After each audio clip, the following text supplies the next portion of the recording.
This is the second video of your invitation writing. In my previous video, I had given you a general idea about what an invitation actually is. I told you that there are two types of invitations, formal invitations and informal invitations.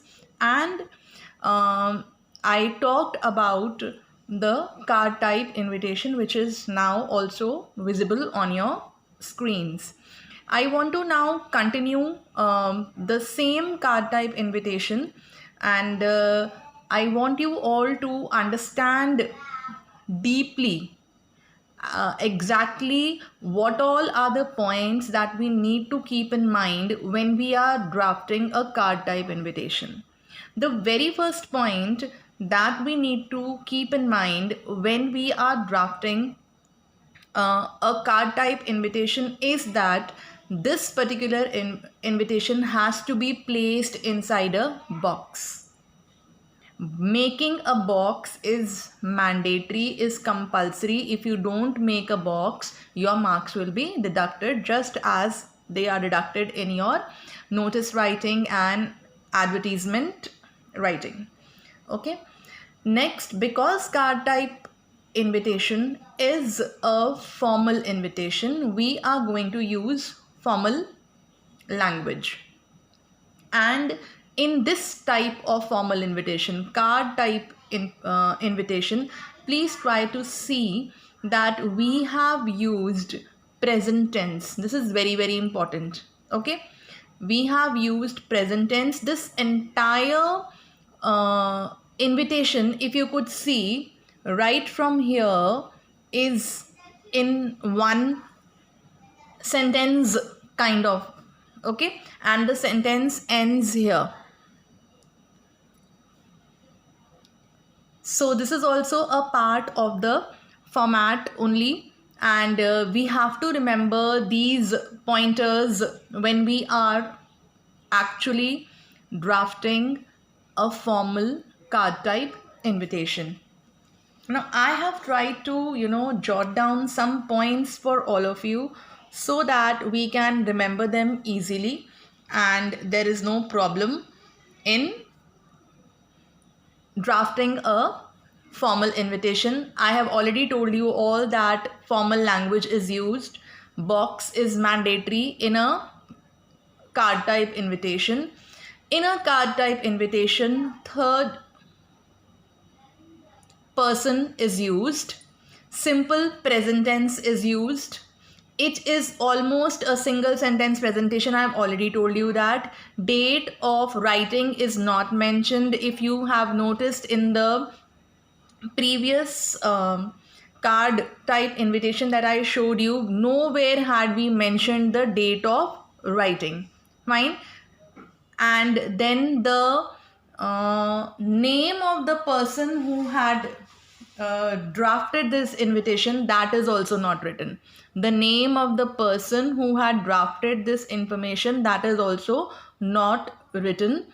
The layout of a card type invitation is such that each line has the following details. I have already told you these. You can keep the copy of a card type invitation next to you and then try and see that in the first line we talk about the name of the host. In the second line we write the standard expression, and the standard expression can be anything. I have written all the possible examples that I could think of. There could be more also. There is no hard and fast rule that what should be your standard expression, the second line. It could be anything depending upon the need of the type of invitation that we are drafting. You can write cordially invite you. You can write request your benign presence. You can write request the pleasure of your company. Solicit your gracious presence. Seek the pleasure of your company or presence, invite you to join so and so event, cordially request the honor of your company. Any one of these can be used. An examination tip for all of you is that try to remember one or two of them and just fix them in any type of invitation which is set for you in the examination. Try to remember any one or two of them. Okay. After this,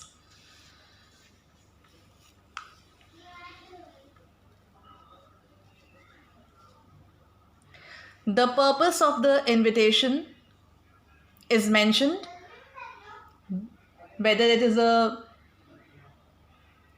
birthday or a wedding or an inauguration, annual day, award function, screening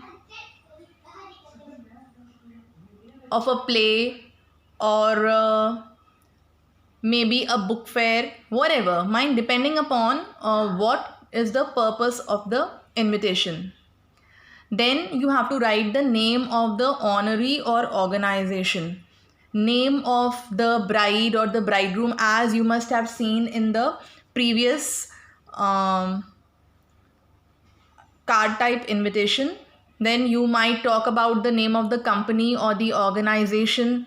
The day, date and time of the venue have to be mentioned. The day, date and time of the event, have to be mentioned. Name of the venue, location with complete address. I had mentioned the address in the card type invitation where the wedding is to take place.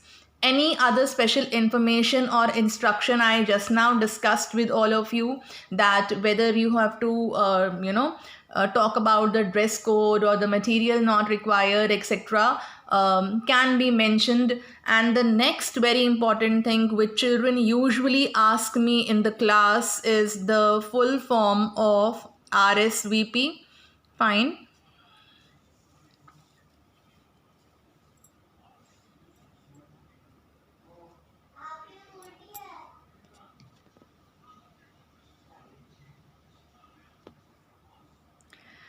Now, RSVP, I have already told you that we have to mention with the contact number and the name, and address is optional. Fine.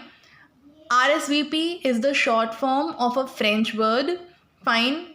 And in English, it means please respond. I have tried to give you the full form of RSVP also, which is pronounced as répondez-vous plaît. Okay. If there is a chief guest or guest of honor, special invitee, etc., use the following expressions and place it appropriately in the format. The chief guest for the occasion has is, and then the name of the chief guest, or for example, Padma Shri, Shrimati Usha Uttup has consented to preside over the function as the chief guest. Okay. Or maybe Ruskin Bond will preside over the program as the guest of honor. So you can write the name of the chief guest or guest of honor, and then you can write the sentence which I have just now told you. Okay. Then in a formal letter type invitation, we don't have to draw a box. I talked about a card type invitation. Till now we have discussed only card type invitation. We are going to discuss the format of a formal letter type invitation in the next video.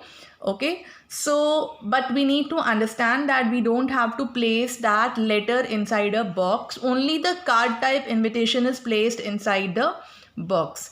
Informal invitation is written in first person and formal invitation is written in third person. This we all need to understand, and this is a big difference and you all need to remember it.